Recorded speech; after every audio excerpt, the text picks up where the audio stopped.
Inilah dia ambil daripada mata pepatung, daripada cipta.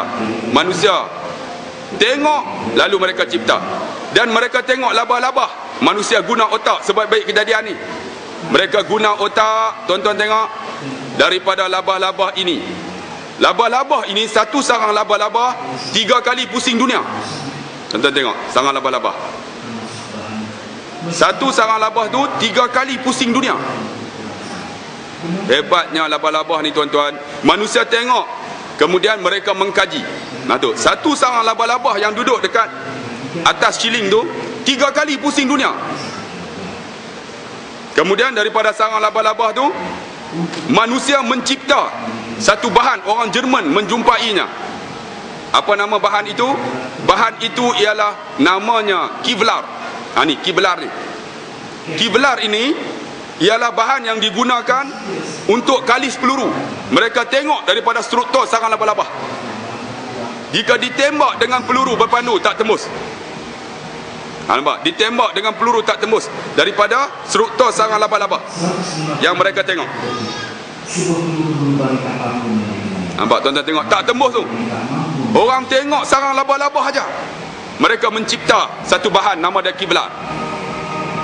Hebatnya tuan-tuan, manusia guna otak.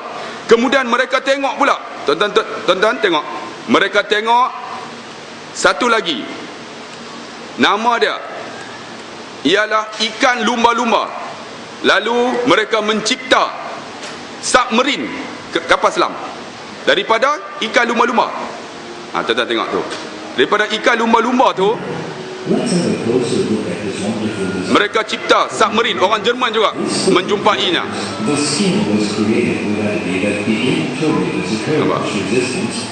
Daripada struktur ikan lumba-lumba mereka mencipta submarine.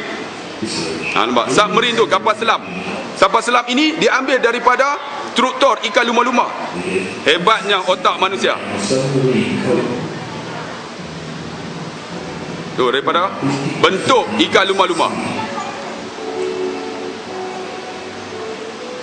Daripada bentuk ikan lumba-lumba mereka mencipta submarine. Di antara yang lain, ayat contohnya Al-Quran sebut tentang bumi dan alam semesta. Yang ini mengambil masa lebih kurang dekat 2 jam, tapi saya ringkaskan.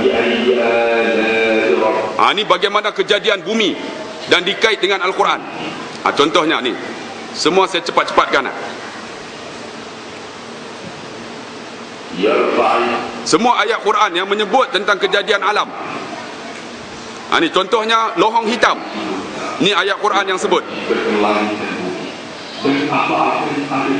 Contohnya kejadian planet. Contohnya kejadian makhluk di bumi Allah. Ini bagaimana binatang lain pun bertasbih, termasuk dengan lembu yang pandai geografi. Nampak tu? Kalau anak tuan-tuan fail geografi, malu dekat lembu tu. Tuan-tuan tengok ni, dekat ni, Bandar Tasik Kusuma pada, nampak tu? Ini pokok di Australia, mengikut arah kiblat sujud dia. Pokok bersemayang. Ini lohong hitam.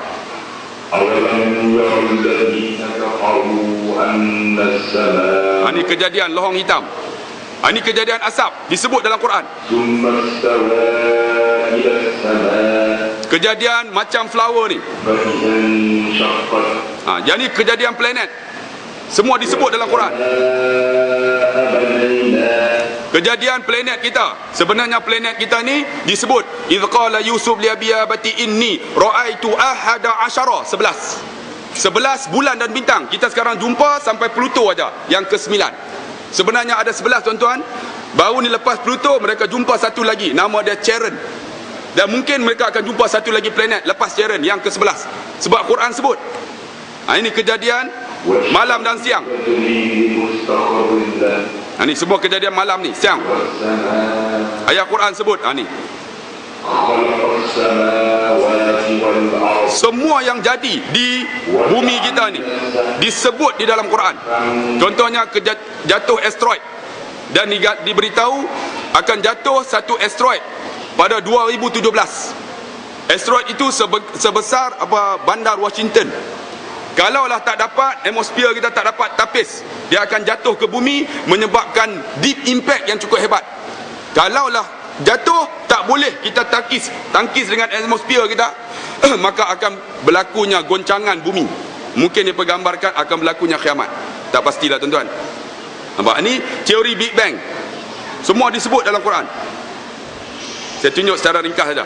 Sebab kita bukan nak kaji tentang kejadian alam ni. Cuba nak tunjuk hebat